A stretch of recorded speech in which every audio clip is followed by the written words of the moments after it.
बिस्मिल्लाहिर्रहमानिर्रहीम। मैं मियां अनवारुल्लाह कराम में अब दोस्त अहबाब की खिदमत में हाज़िर हूँ एक नए वीडियो के साथ, जिसमें इस बात का तस्करा होगा कि पाकिस्तान की मुसल्लह अफवाज को बदनाम करने के लिए पाकिस्तान के दुश्मनों ने फिफ्थ जनरेशन वार का आगाज़ कर दिया गया है। हमें ये महसूस करना चाहिए कि दुनिया भर के अंदर पाकिस्तान की मुसल्लह अफवाज को बदनाम करने के लिए, पाकिस्तान को दुनिया के अदारों के अंदर बेवकूफ़, बेइज्जत और बेबका करने के लिए हिंदुस्तान की तरफ से और उसके चेले चांटों की तरफ से हमेशा काफ़ी जारी रहती है। इसमें अमूमी तौर पर नौजवान जो मेजर है अफवाज का रिटायर मेजर हिंदुस्तान से है, मेजर गुराया आर्या ने इस काम का आगाज़ किया है। और उसी काम को आगाज़ करते हुए पाकिस्तानी निजात एक अहमद नूरानी ने, जिनका ताल्लुक जियोग और न्यूज़ ग्रुप से था, उन्होंने इस स्टोरी को आगे बढ़ाया है ताकि पाकिस्तान की मुसल्लह अफवाज के एक लेफ्टिनेंट जनरल, जिनकी खिदमत पाकिस्तान के लिए, पाकिस्तान की मुसल्लह अफवाज के लिए और CPAC अथॉरिटी के चेयरमैन की हैसियत से पाकिस्तान की मंजिलों को आगे बढ़ाने के लिए, उस CPAC अथॉरिटी के अंदर कुव्वत और ताकत पैदा करने के लिए अपने काम का ज़ोर शोर से आगाज़ किया है। उसकी बदनामी के ज़रिए से वो चाहते हैं, इंडियन चाहती हैं, उनकी लॉबियस्ट पाकिस्तान के अंदर चाहते हैं कि पाकिस्तान और चाइना के मामलात के अंदर बिगाड़ पैदा हो जाए। ये मुल्क दुश्मन अनासर का एक प्रोपेगेंडा है, जिसको हम फिफ्थ जनरेशन वार कह सकते हैं कि पाकिस्तान के मुहिब वतन अनासर को इस बात का एहसास करना चाहिए। जब हमारे मुहिब वतन लोग ऐसे ट्वीट देखते हैं, ऐसी स्टोरी देखते हैं, तो वो फ़ौरन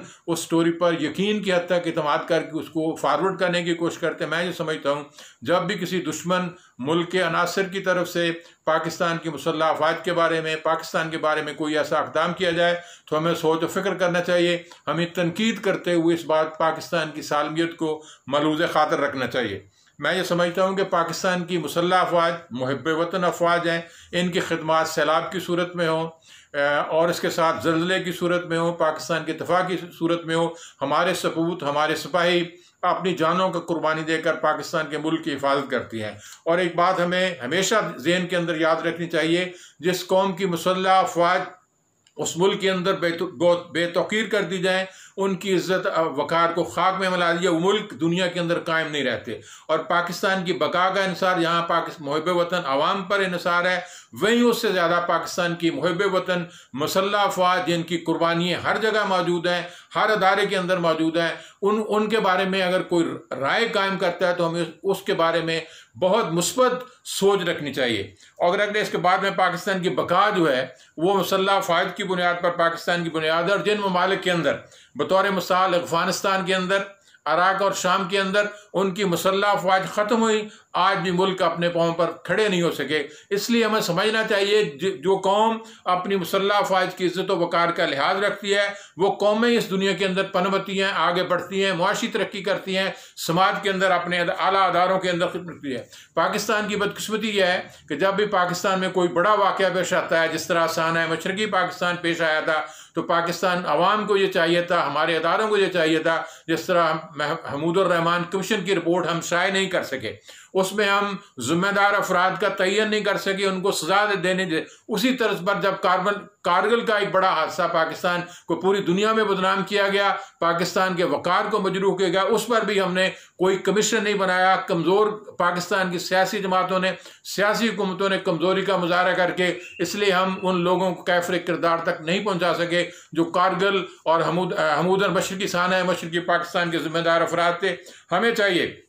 कि अगर उस वक़्त पाकिस्तान की मुसल्लह अफवाज के सरबराह को नवाज शरीफ अपने साथ ले जाते क्लिंटन के पास, तो फिर दूध का दूध और पानी का पानी हो जाता। हम समझते हैं कि हमारी सियासी जमातों ने भी कुताही की है। और पाकिस्तान की बदकिस्मती ये है कि पाकिस्तान की मुसल्लह अफवाज मुख्तलिफ अदारों के दरमियान और पाकिस्तान की सिविल गवर्नमेंट के दरमियान हमेशा शक्ल रंजी रही है, हमेशा इख्तलाफ रहा है। हर अदारे ने दूसरे अदारे के इख्तियारात को हासिल करने की कोशिश की है, जिसके नतीजे में एक मुल्क के अंदर तनाव पैदा हुआ है। और सियासी जमातों को, सियासी जमातें अपनी अदद में एक जमहूरी जमातें नहीं रहीं। अगर सियासी जमातों के अंदर जमहूरियत को पनपने का मौका दिया जाए, सियासी क़यादतें बुनियादी सतह पर जमहूरी अंदाज अख्तियार करें, तो मैं समझता हूँ कि एक जमहूरी कुव्वतें ही मुल्क को आगे बढ़ाने में कामयाब हो सकती हैं। हमारे यहाँ ये तर्ज़ अमल रहा है, ये तरीक़ाकार रहा है। पाकिस्तान की बदकिस्मती ये रही है कि फौजियों के अस्करी अदारों के गमलों के अंदर सियासी जमातों के कारकुनों की तरबियत की जाती है। वहाँ से तनावर दरख्त बनाए जाते हैं जिनके अंदर हमेशा मुसल्लह अस्करी कुव्वतों का खौफ रहता है। पाकिस्तान के अवाम पर इत्मीनान करने के बजाय वो अस्करी कुव्वतों से, पाकिस्तान के मुख्तलिफ अदारों से इख्तियारात हासिल करने की कोशिश करती हैं, जिसके नतीजे में पाकिस्तान के अवाम बददिल होते हैं, वो मुआशी तरक्की नहीं कर सकते, आगे नहीं बढ़ सकते। मैं समझता हूँ एक इसकी और बड़ी वजह यह है कि पाकिस्तान की मुसल्लह अफवाज की खिदमात काबिल तारीफ़ हैं, काबिल तहसीन है, हमारे वो दिलो जान से ज़्यादा अजीज़ हैं। जब भी इस मुल्क के अंदर कोई सियासी जमात इक़्तिदार में आती है तो ऐसे गैर अस्करी इदारों के अंदर भी फौजी जर्नैलों को भर्ती कर दिया जाता है। मैं समझता हूँ इस अंदाज़े फ़िक्र से, इस तर्ज़ अमल के नतीजे में भी पाकिस्तान के अवाम के दिलों के अंदर, हमारी ब्यूरोक्रेसी के दिलों के अंदर और बहुत जिम्मेदार अफराद के दिलों के अंदर ये बात पैदा होती है कि क्या सिर्फ मुसल्लह अफवाज के रिटायर्ड जर्नैल इस काबिल हैं कि सारे अदारों, गैर सियासी अदारों के साथ और गैर अस्करी अदारों पर अपने आप को मुसल्लत करके पाकिस्तान की नैया को पार लगाने में नाकाम रहते हैं। हम ये समझते हैं कि यही भी पाकिस्तान की मुसल्लह अफवाज के सबब, मुसल्लह अफवाज के जरिए नफरत का सबब बनती है। इससे हमारा दुश्मन, पाकिस्तान दुश्मन फ़ायदा उठाता है और पाकिस्तान की मुसल्लह अफवाज के बारे में मुख्तलिफ अफवाहें फैलाकर आगे बढ़ाता है। मोहतरम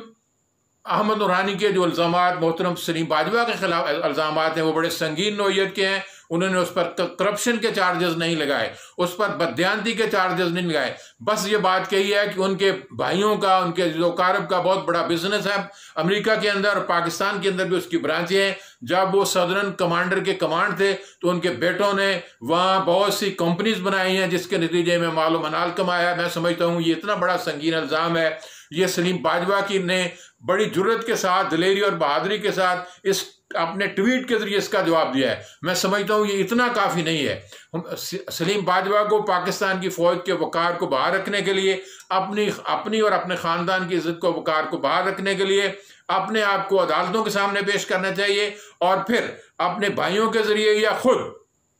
अमेरिका के अंदर डैमेजेस फॉर सूट का दावा करना चाहिए, अजाला हैसियत $1 का दावा करना चाहिए ताकि उनकी इज्जत और वक़ार के अंदर भी ना कमी आए और पाकिस्तान की मुसल्लह अफवाज भी आगे बढ़कर अपने आप को एक पुरवकार अदारे की सूरत में आगे बढ़ा सके। मैं समझता हूँ इन हवालों से ये बात कही जा सकती है कि अब महज ट्वीट के जरिए जिस तरह मैंने बात की है उससे बात नहीं बनती। मैं आखिर में ये बात कहना चाहता हूँ इसके आखिर से पहले कि हम पाकिस्तान के वज़ीर-ए-आज़म से इस बात की तवक्को रखते हैं। वो एक मुहब्बे वतन पाकिस्तानी है, उन्होंने बेपनाह जद्दोजहद की है कि पाकिस्तान के अंदर जो अदम तवाज़ुन कायम हुआ है, तनख्वाहों के अंदर, मराद के अंदर, जनरल्स के अंदर, जजेस के अंदर, बड़ी ब्यूरोक्रेसी के अंदर, एक आदमी फौजी जर्नैल रिटायर होता है या ब्यूरोक्रेसी का कोई कल पुर्जा मरकजी रिटायर होता है या कोई जजेस रिटायर होते हैं, उनकी मराद के अंदर और उनके नीचे काम करने वाले पीएन की मराद के अंदर ज़मीन आसमान का फ़र्क है। अगर अब इमरान खान ये चाहता है कि मैं इस मुल्क के अंदर एक मदीना की रियासत की तश्कील चाहता हूँ, तो मदीने की रियासत की सबसे बड़ी अलामत यह थी कि वहाँ तनख्वाहों के अंदर, मराद के अंदर, पर्क्स के अंदर कम से कम तफावत था, कम से कम कमी थी। आज अगर एक पीएन रिटायर होता है उसके वसाइल देखें और एक जज रिटायर होता है, हम नहीं कहते कि सबको इक्वल लेवल पर रखा जाए, लेकिन कम से कम अदल और इंसाफ के साथ मदीना रियासत का तकाजा ही है कि उस तकाजे को मलूज़े खाते रखते हुए वज़ीर-ए-आज़म से हम इस बात की तवक्को करते हैं। बेशक उम्मीद कम है, ये नामुमकिन काम नहीं है, ये इमरान खान जैसा बहादुर, दिलेर, जुर्रतमंद लीडर यह काम कर सकता है कि तनख्वाहों के नए स्केल मुकर्रर करे, पाकिस्तानी कौम को तैयार करे, जिस तरह वो अपने बयानात के अंदर, अपने ऐलानात के अंदर कौम को मुखातब करते हुए कहता है कि हमें खुददार कौम बनना है, हमें बहादुर कौम बनना है, हमें कशकोल को तोड़ना है, मुल्क की मुआशी तरक्की करनी है, मुल्क को आगे बढ़ाना है। तो उसका यह जरिया है कि हर पाकिस्तान के दिल के अंदर हुब्बुल वतनी के जज्बात पैदा हों, ताकि वो हुब्बुल वतनी के जज्बात के अंदर आकर वो पाकिस्तान की बेहतर खिदमत कर सके। आखिर में मैं कहना चाहता हूँ मोहतरम वज़ीर-ए-आज़म पाकिस्तान से कि पाकिस्तान के अंदर उनके दौरे इक़्तिदार के अंदर जितने कमीशन बने हैं, बेशक उनकी खूबी कमाल है कि कमीशन की रिपोर्ट को शाये किया गया है और बाद रिपोर्टें शाये होने वाली हैं, लेकिन कमीशनों की तकर्री से, उनकी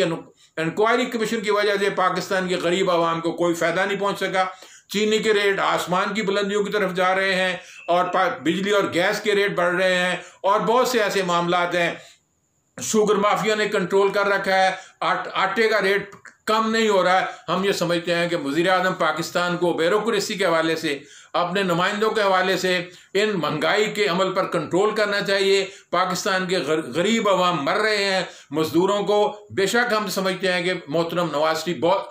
नवाज शरीफ के जाने के बाद पाकिस्तान के बेहतर हालात पैदा हुए हैं, लेकिन मोहतरम इमरान खान को ये चाहिए कि पाकिस्तान के गरीबों का भला करते हुए चीनी के रेट को, आटे के रेट को, बिजली के रेट को कम करे, ताकि गरीब आदमी सांस लेके। मैं समझता हूँ कि पाकिस्तान की तकदीर आज इमरान खान के पास, उसकी पार्टी के पास मौजूद है। और मैं ये समझता हूँ कि आखिर में मोहतरम लेफ्टिनेंट जनरल सलीम बाजवा, जो CPEC अथॉरिटी के में बेहतर कारकर्दगी का मुजाहरा करते हैं, अपने आप को अदालतों के सुपुर्द करें, अपना केस उनके पास ले जाएं और अमेरिका में जाकर अपने भाइयों के जरिए, अपने जरिए सूट फॉर डैमेजेस करें, अजाला हैसियत उर्फी के दावे करें, उनके खिलाफ अरबों डॉलर के दावे करें, ताकि पाकिस्तान की मुसल्लह अफवाज का, उसके एक रिटायर्ड लेफ्टिनेंट जनरल का, पाकिस्तानी कौम का वकार, तौकीर, इज्जत में इजाफा हो सके। बहुत शुक्रिया। अस्सलाम वालेकुम।